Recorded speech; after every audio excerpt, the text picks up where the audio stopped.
ಗಡಿಯಲ್ಲಿ ಉದ್ವಿಗ್ನತೆ ಶುರುವಾಗಿ 10ಕ್ಕೂ ಹೆಚ್ಚು ದಿನಗಳಾಗಿದೆ. ಪಾಕಿಸ್ತಾನಕ್ಕೆ ದಿನ ಬೆಳಗಾದ್ರೆ ಸಾಕು ಯಾವ ಕಡೆಯಿಂದ ಭಾರತ ದಾಳಿ ಮಾಡುತ್ತೋ, ಇನ್ನಷ್ಟು ಮುಖಭಂಗ ಹೇಗೆ ಹೆಚ್ಚಾಗುತ್ತೋ ಅನ್ನೋ ಭಯದಲ್ಲೇ ದಿನ ಕಳೀತಾ ಇದೆ.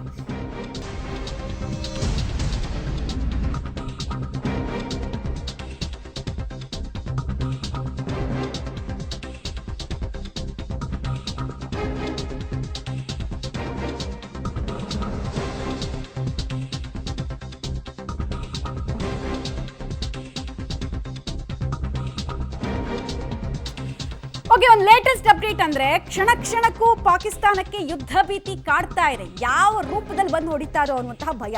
ಹೀಗಾಗಿ ನಾಳೆ ವಿಶೇಷ ಅಧಿವೇಶನವನ್ನ ಪಾಕಿಸ್ತಾನ ಕರೆದಿದೆ. ನಾಳೆ ಸಂಜೆ 5 ಗಂಟೆಗೆ ಪಾಕ್ ವಿಶೇಷ ಅಧಿವೇಶನವನ್ನ ನಡೆಸುತ್ತೆ ಅನ್ನೋದರ ಮಾಹಿತಿ ಸಿಗ್ತಾ ಇದೆ. ಏನಕ್ಕೆ ವಿಶೇಷ ಅಧಿವೇಶನ ನಡೆಸ್ತಾರೆ ಹಾಗಾದ್ರೆ ಈ ಟೈಮ್ನಲ್ಲಿ ಅನ್ನೋ ಪ್ರಶ್ನೆ ನಿಮಗೆ ಬರ್ಬೋದು. ಸಾಮಾನ್ಯವಾಗಿ ಅಧಿವೇಶನಗಳು ನಿಗದಿತ ಟೈಮ್ನಲ್ಲಿ ಆಗಿರುತ್ತೆ. ನಮ್ಮಲ್ಲೀಗ ಚಳಿಗಾಲದ ಅಧಿವೇಶನ, ಮುಂಗಾರು ಅಧಿವೇಶನ ಅಂತೆಲ್ಲ ಇರುತ್ತಲ್ಲ, ಅದು ಫಿಕ್ಸ್ಡು.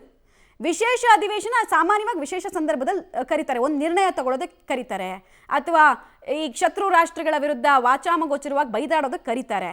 ಸೊ ರೆಸಲ್ಯೂಷನ್ ತಗೊಳ್ಳೋಷ್ಟು ಕೆಪಾಸಿಟಿ ನಾಳೆ ಪ್ರದರ್ಶನ ಮಾಡ್ತಾರೋ, ಅಥವಾ ಸಂಸದರೆಲ್ಲ ಸೇರಿಕೊಂಡು ಒಂದು ಸ್ಕ್ರಿಪ್ಟ್ ರೆಡಿ ಮಾಡಿಕೊಂಡು ಭಾರತದ ವಿರುದ್ಧ ಒಣ ಪೌರುಷವನ್ನು ತೋರಿಸ್ತಾರೋ, ಈ ಎರಡು ಕುತೂಹಲ ನಾಳಿನ ವಿಶೇಷ ಅಧಿವೇಶನಕ್ಕೆ ಸಂಬಂಧಪಟ್ಟಂತೆ ನೋಡ್ಬೇಕು. ಈಗಾಗಲೇ ನಾವು ನಿಮ್ಮ ಹತ್ರ ಬಿಸ್ನೆಸ್ ಮಾಡಲ್ಲ ಅಂತ ನಾವು ಹೇಳಿದ್ರೆ ಅವರು ಟಿಟ್ ಫಾರ್ ಟ್ಯಾಟ್ ಅನ್ನೋ ರೀತಿನಲ್ಲೆಲ್ಲ ಮಾಡಿದ್ದಾರೆ. ಸೊ ಕುತೂಹಲ ಇದೆ.